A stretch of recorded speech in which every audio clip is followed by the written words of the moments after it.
जय गुरुदेव।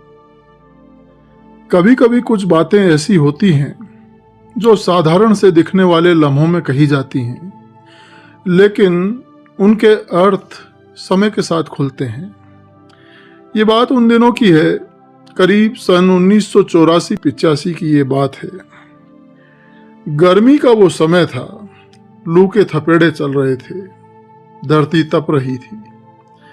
जय गुरुदेव नाम योग साधना मंदिर, जो आज देश विदेश से आने वाले लाखों प्रेमियों का तीर्थ स्थान है, तब ये अपने निर्माण के दौर में था, लेकिन इसका ढांचा इतना विशाल बन चुका था कि वहां नियमित रूप से सत्संग, सुमिरन और सेवा प्रारंभ हो चुकी थी।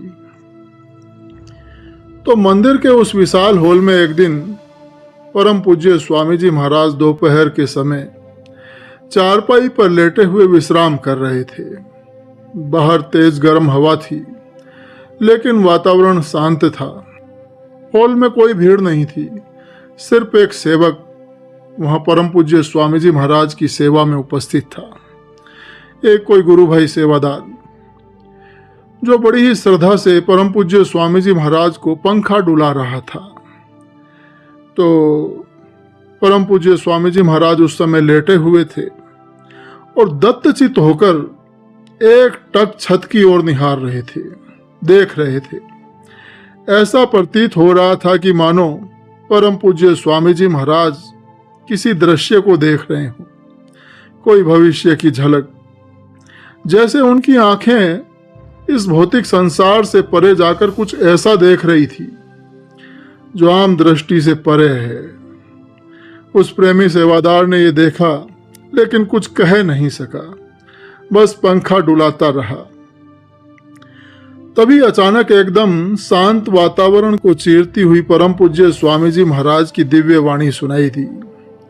स्वामी जी महाराज बोले कि बच्चा, इसमें ऐसा पत्थर लगवाऊंगा कि उंगली चलाओगे तो दिखाई पड़ेगा और तुम उसमें देखकर अपने बाल भी काट सकोगे। इसमें इतनी चमक होगी कि अगर एक बल्ब जलाओगे तो चारों तरफ बल्ब ही बल्ब नजर आएंगे। तो परम पूज्य स्वामी जी महाराज की ये बात सुनकर वो सेवादार भाई आश्चर्यचकित रह गया और मन ही मन सोचने लगा कि क्या ये सच हो सकता है? इतना निर्माण, इतनी तकनीक, इतना पैसा। तो ये सोचते सोचते बड़े ही झिझकते हुए वो बोल ही पड़ा कि सरकार, इतना रुपया आएगा कहां से? तो ये सुनकर परम पूज्य स्वामी जी महाराज थोड़े गंभीर हो गए और फिर बोले कि वक्त आने दो बच्चा, तुम तो इस मंदिर से बोरों रुपया वापस कर दोगे। परम पूज्य स्वामी जी महाराज की ये बात सुनकर वो सेवादार भाई चुप हो गया, लेकिन उसके हृदय में ये बात गहराई से बैठ गई। धीरे धीरे समय बीता। आज जब संगत उस जय गुरुदेव मंदिर में बैठती है तो ये दृश्य साक्षात अनुभव होता है। देश विदेश से लाखों लोग आते हैं और अपनी श्रद्धा, भावना और प्रेम से दान पात्र में रुपया डालना चाहते हैं, नोटों के बंडल। लेकिन वहां एक बोर्ड लगा है जिस पर स्पष्ट शब्दों में लिखा है कि जो लोग मांस, मछली, अंडा और शराब का सेवन करते हैं वो लोग कृपया पैसा दान पात्र में न डालें। यह कोई दिखावा नहीं है, बल्कि उस सच्ची पवित्रता का प्रतीक है जो परम पूज्य स्वामी जी महाराज ने स्थापित की है। फिर परम पूज्य स्वामी जी महाराज ने बात का रुख अचानक से बदल दिया।